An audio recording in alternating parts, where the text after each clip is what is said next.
Have you ever stopped to think about the fans behind a band? What is it about the music that keeps fans coming back for more? Or is there more? My name is Renae Lipsmeyer, and I am the host of this podcast, The Space Between Podcast, the podcast where we talk about the fans of the Dave Matthews Band. Each week, a fellow DMB fan joins the show to discuss their journey with the band. Welcome to the Space Between Podcast.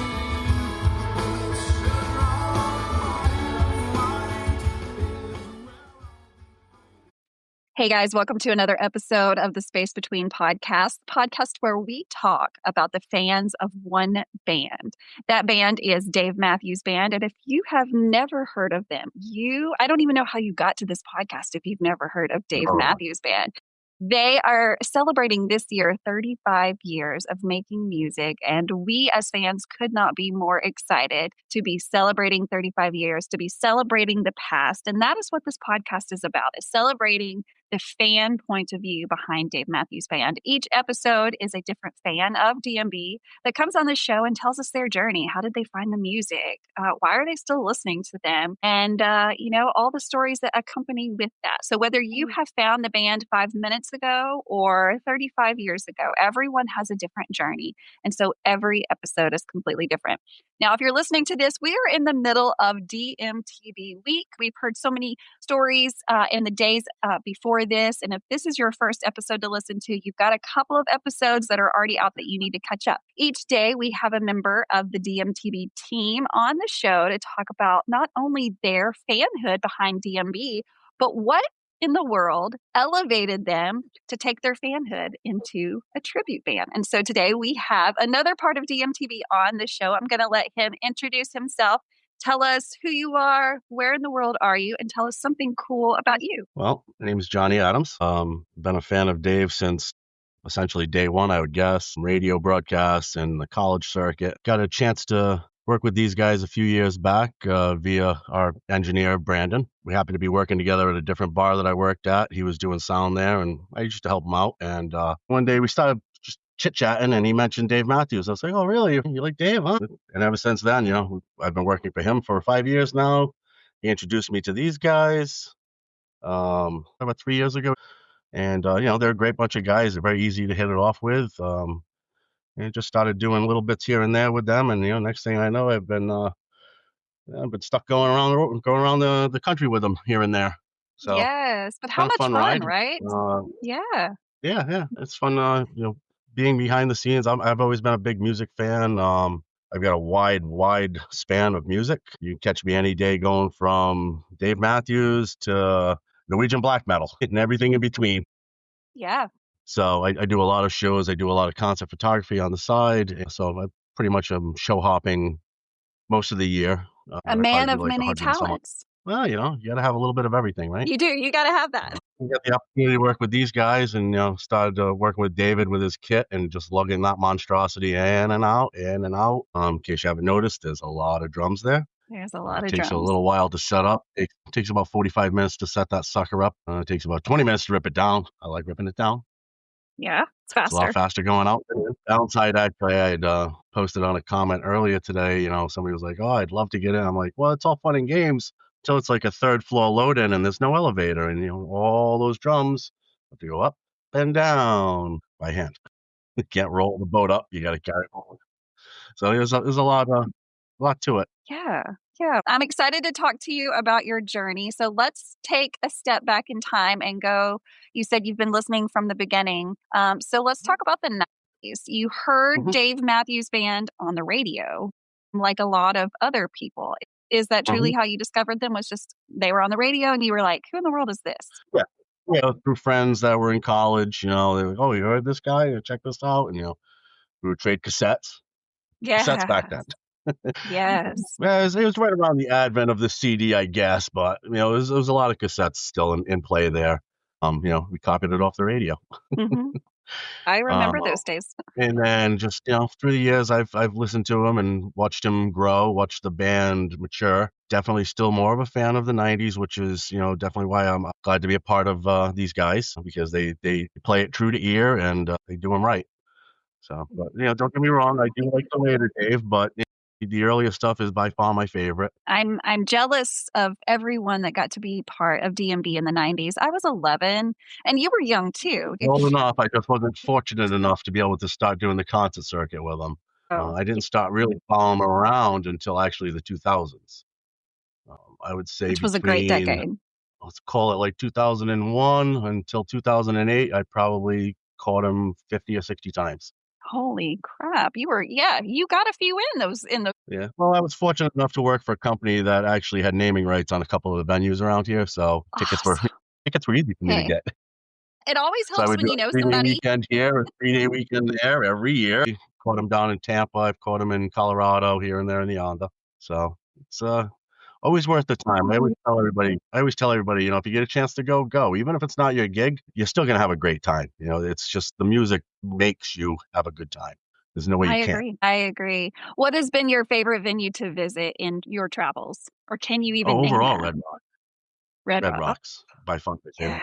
I mean, there are a lot of great ones out there. I mean, the Gorge is on my list still. That's been on the bucket list for years, and I'm envious of those that have gone because I hear the stories, and I'm just like, one of these days, one of these days.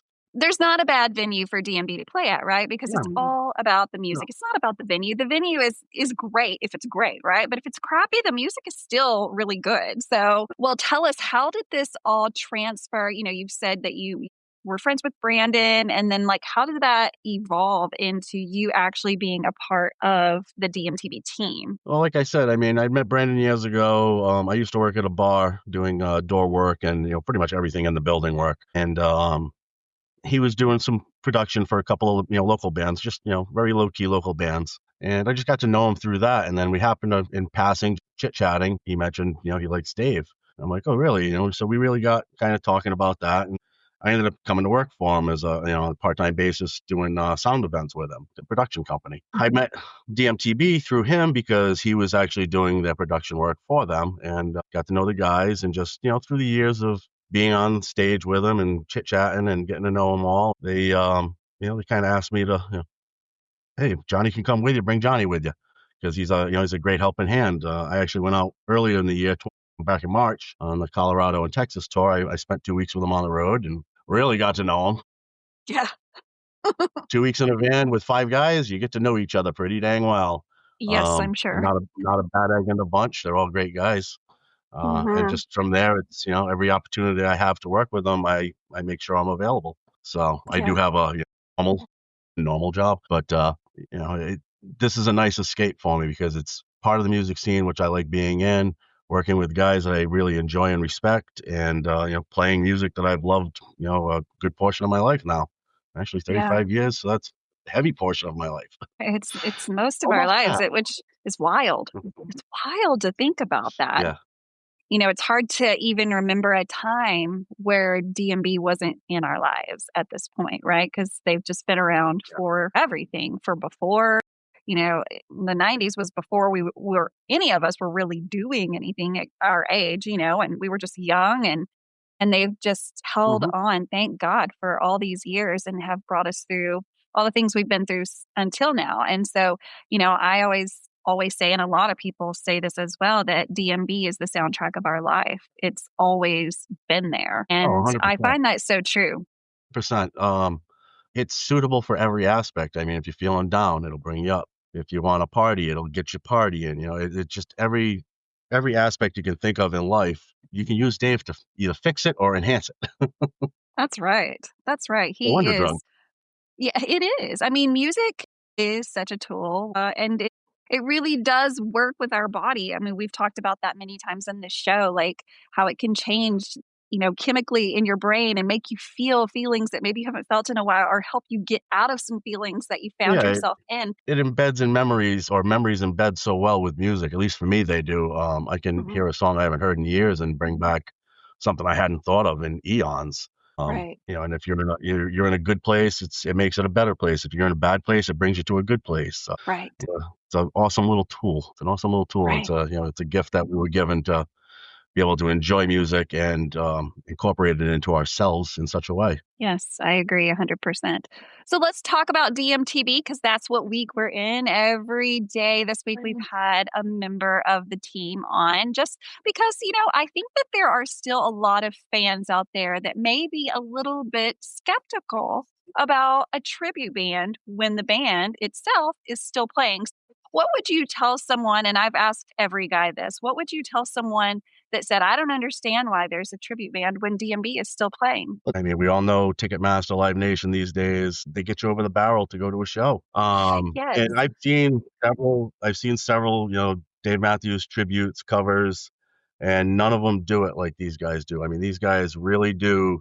They pick the best of the best and they play it 100% as true as possible. They don't really throw a lot of their own salt into the mix. They might a little bit here and there, but they more or less like, we're going to play this from Cleveland 96, and they play Cleveland 96. They Right. don't veer off that track. They try to be a true tribute, which is the awesome part about it. But Right. yeah, I mean, yeah, to answer that question, I mean, just the accessibility part, I think, is the biggest part of it. Dave just doesn't play 200 shows a year anymore, and he doesn't play all over the country like he did. It's more concentrated in those money areas, the big money areas, because that's, unfortunately, that's Where you make that money. the yoke large artists have to carry. They want to play the big venues. They're owned by the big players, and the big players have a certain price tags. It's a necessary evil of the industry, one that we hope to change. But until it changes, at least DMTB gives people that same authenticity and vibe Right.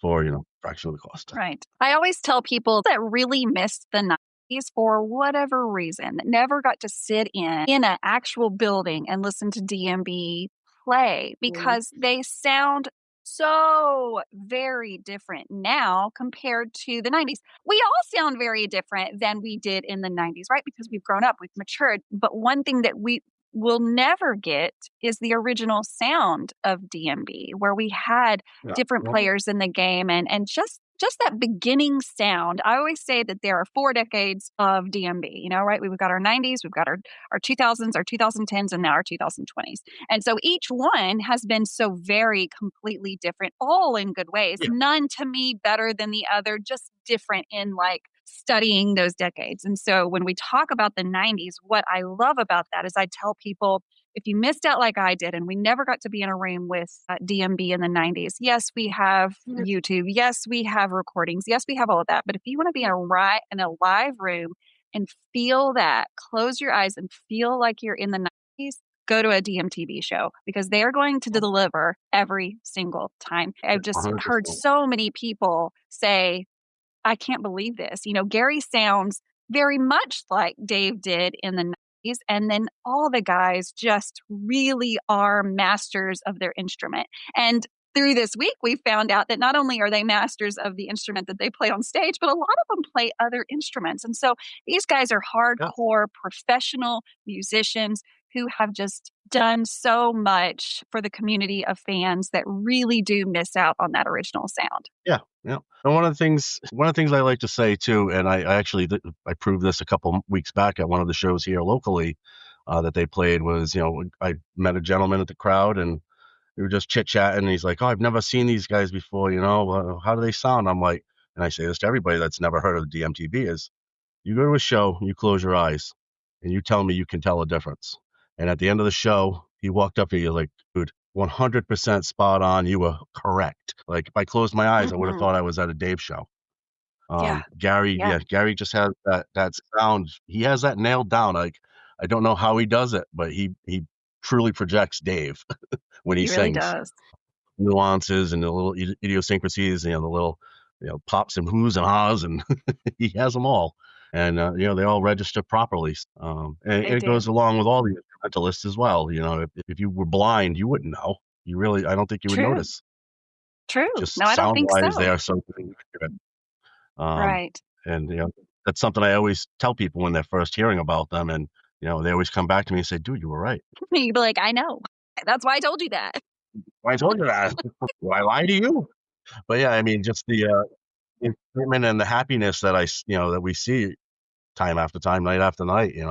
Nobody leaves like, oh man, that sucked. Like, I wasted my $20. What the hell? No, it's never. It's always Never. Yes, that's what I'm seeing. The more people that know about DMTB, the more people that get hooked in. And like you said earlier, they're so accessible to us because they oh yeah. are a nationwide traveling band. So anywhere you live, you're probably going to find a venue close to you where they're playing. And they're Mhm. adding so many more to the future, as the band grows, as there are more people that follow them, naturally things happen where they're able to put on more shows and go to those places that maybe they hadn't been before. But I know that the band is super Mhm. pumped about all the traveling they have planned for 2026. Are you going to be included on some of those? He's already sending me schedules and asking me for availabilities. Yes, they I need shoot you. it because again, I have I have an actual job, so I have to make my money. I get it. I Luckily, my totally get job it. doesn't allow me to travel the country. I travel the country for work already, so I can work from anywhere Perfect. in the country in most instances. So it does work well with these guys. But Yes. yeah, I definitely you guys will see me out there. I'll be the one running around with the camera and hawking merch and running on and off the stage, bringing, moving, toting, lugging, the whole nine. So I've seen a lot of your pictures, as have a lot of people that follow DMTB on any of the socials, which if you are not following DMTB on the socials, you must, because you'll be able to find their schedules, all that have been released. You can buy your Mhm. tickets to a show from there, and then also just kind of read about, why it is they're doing what they're doing. And they're so passionate about this music. And like you've said, each person in the band is just so pumped every time to be on stage. There's not a concert that you'll go to where they're standing up there and you think it looks like they would rather be anywhere. No, they love what they do, and that is so exciting. Yep, exactly. Yes. Well, I'm glad that they have you because, there was once upon a time where they were doing everything by themselves. There was no help from Brandon. There Yeah. was no Johnny, right? And so we're so glad to see such growth because they need the help. So they come to this side of the country, they get a little bit more time to relax. Yeah. Yes, which is great because living on the road, which is what they do a lot, and especially it looks like 2026 is going to be a big road year. They just, Mhm. they need time to rest, and that's something that's really hard to build in when you're doing everything. And we know from the previous guys that have been on the show this week and even tomorrow and David, who's kind of the lead, if you will, like he really kind of doesn't like any titles, but he call him the leader, right? Like if anything, he's kind of the leader that's putting all these little pieces together and all the things. Everybody helps. Everybody has a job and everybody's helping do all of these little things. But touring as a band is a big deal. It's hard to put together. Oh There are yeah. so many little pieces that people often forget about, like, hey, where are you gonna stay? Hey, how are you paying for that gas? Hey, how did you get into that venue? Like there's so many people that are Oh, helping them now, and it's such a wonderful thing to be able to see them grow because of the support that they have. yeah. Stay with us. We'll be right back. Welcome to Guide Through Grief. I'd like to share a clip from the podcast so you can get a feel for what's in store. It was definitely Dave Matthews Band. Their music became therapeutic. Steady as we go. There was one night Leslie was in the hospital when she was in a coma, and I had no other prayers. I had no other things to say. And I found myself just singing her that song a bunch that week. I really leaned into their music to get through. I'm glad you had Dave. Yeah, it's not like they can just hop a flight and just fly to all these shows and stuff is just magically there. They are No, loading it in and out of the trailer, towing the trailer behind the steed from town to town to town across the country, and a lot of miles, a lot of gas. That's why we push the merch. Need gas and that's right. Cheetos money. That's right. There is a merch tab. We have T-shirts. Hell We yeah. have stickers. We have all kinds of stuff. Coffee cups. Oh, I need a new coffee cup. That reminds me. So for those of Yep. you that are listening, if you have not, or if you had made it to a DMTB show, but you didn't quite make it to the merch table, then you can go to their website and order merch and it will be delivered right to your home. T-shirts, stickers, coffee mugs, all the things. And so help support these guys. I know that selling merch is a big part of, helping these guys out, helping them stay on the road. And they are so appreciative of every sale that they make. And so definitely check out the DMTB.com. The great even is.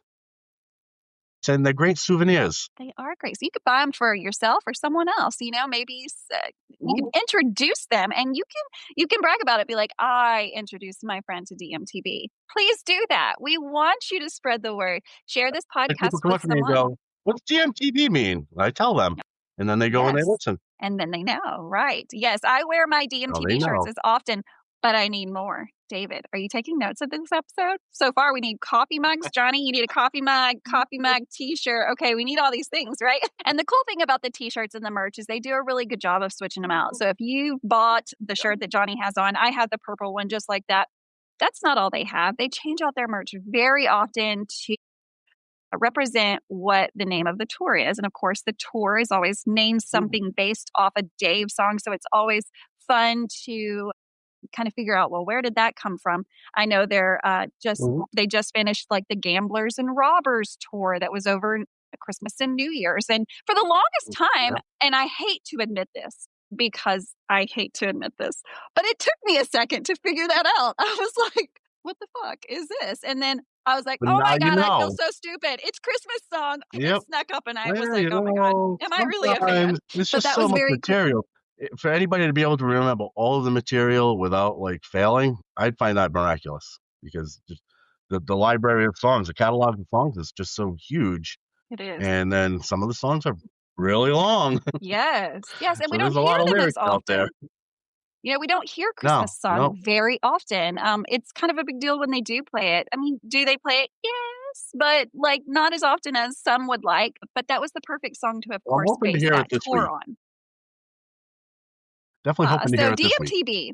Let's talk about that. So, we always have our song requests that us fans of DMB like want to hear, right? Like I am forever screaming Crazy Easy. Do I think that's ever going to happen? I'm never willing to count it out because I got Kit Kat Jam. So I can't discard anything. Like I'm like, okay, we're going to hear everything we want. We just have to be patient and keep following this band.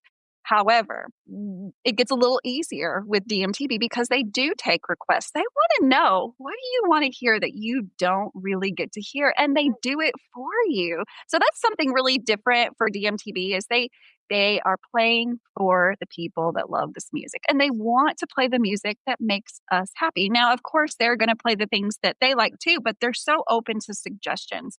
And so you can send them a message on their socials and say, hey, it's my birthday or whatever, and I want to hear two-step or whatever the song is. And they will try to make that happen at that show. I've seen the messages back and forth between the band, and they really do try to accommodate and happily too. They're so happy to accommodate their fans because they realize that it takes all of the fans of their work to make all this happen. And so we're excited that they do those small things that make such a big difference to so many people. I mean, I have seen people flip their wigs on some of the, what was it, Cigarette Lit, the other, like that they played. Like, what the hell? We didn't even know. Like, I bet there's so many people that didn't even know that was a song. And then boom, DMTV comes out and makes people question, like, do I even really know this music? You got to go back to the Wayback Machine and like, oh yes, I remember that now. That was in the summer of '98. Holy crap, I haven't heard that since then. Yes. I mean, there are I just actually so threw many one of those songs. out there. I threw one of those out there to Gary a couple weeks ago. I sent him a message. I'm like, hey, gee, do you know this one? And I looked and I went to the almanac. It's only been played 7 times live. It was in 1 week in '97. Wow. Wow. And likely not to be heard again, right? Probably Yeah. will never be heard again. Not from Dave I've never Matthews heard Band. it ever again. That's why I had to go back to the almanac and look. I'm like, now I think about it, I've never heard this played. Like, I've got it on some early demo stuff that I got my hands on and stuff like that. But I was like, February of '97, played for 1 week run of shows. They played it like once a night for the 1 week. That was it. Wow. Don't you wonder, like, what was the inspiration to play that every night that week? Like, so many questions that, they probably don't even remember. Like, oh, yeah. That'd be like asking me a question about 1997. My God, I couldn't tell you anything from 1997. I graduated high school that year and went to college, but like, that's pretty much all I remember, right? Like, that was a long time ago. It was. Well, Johnny, I can't thank you enough for just helping us to really show everybody what the team looks like for DMTB and why I'm such a big fan of Dave Matthews Tribute Band. I think a lot of people are excited. A lot of people are still very confused, but that's what this week is about, is to show everyone, hey, they're not trying to be Dave Matthews Band. They're not trying to substitute a DMB concert for a DMTB concert. It's not about that at all. It's all about paying tribute to the early sounds of the 90s. And that is what DMTB does. And so, if I want to yell that from the mountaintops, because I think that is such a hiccup for so many people to get over, is like, what is going on here? Well, that's exactly what's going on. So I'm so excited that you have joined the crew. I'm excited to be working with you. Of course, I'm a big fan that also has the luxury of getting to travel with DMTB and do my part as the podcast, kind of hyping you guys up, getting people to make sure they know who you guys are. And so I look forward to 2026 and all the times that we will get to work together. Me too. Yes. Me too. So guys, if you are just listening to this episode and you haven't listened to any more this week, you've got several before Johnny that have come forward from DMTB. And then we have one more tomorrow, and that's David Sirianni, who is the drummer for DMTB. So I always want to say rewind, but rewind is a word from the 90s. I don't know why I keep using it. It's in my head. I'm like an old VHS player. I'm like rewind and fast forward. Like it's just stuck in there. But you can go back to those episodes on any podcast app. Of course, you can watch those as well on YouTube, just simply under the Space Between podcast. So I invite you guys to go back, check those out. Stay tuned for tomorrow's episode with David Sirianni, and that way you really get a whole picture of what DMTB is. And I invite you, if nothing else, follow them on the socials so you can get to know these guys and see what they're doing. And also, they're going to surprise you a couple of times on social media with songs like Cigarette Lit. Like, you're going to be like, what is happening? And these guys may teach you something if you're a new fan about Dave Matthews Band music. So Johnny, I can't thank you enough for being on the show today. Guys, until the next time, be sure to follow me on all of the socials on Facebook, Instagram, TikTok. Follow me if you're interested in being on the show and sharing your Dave Matthews Band fan journey. It's as simple as just emailing me. And the email is super easy, so you don't even have to write it down. It's just Renae. You got to remember my name, Renae at the Space Between Podcast, DMB.com. Guys, peace, love, and Dave Matthews.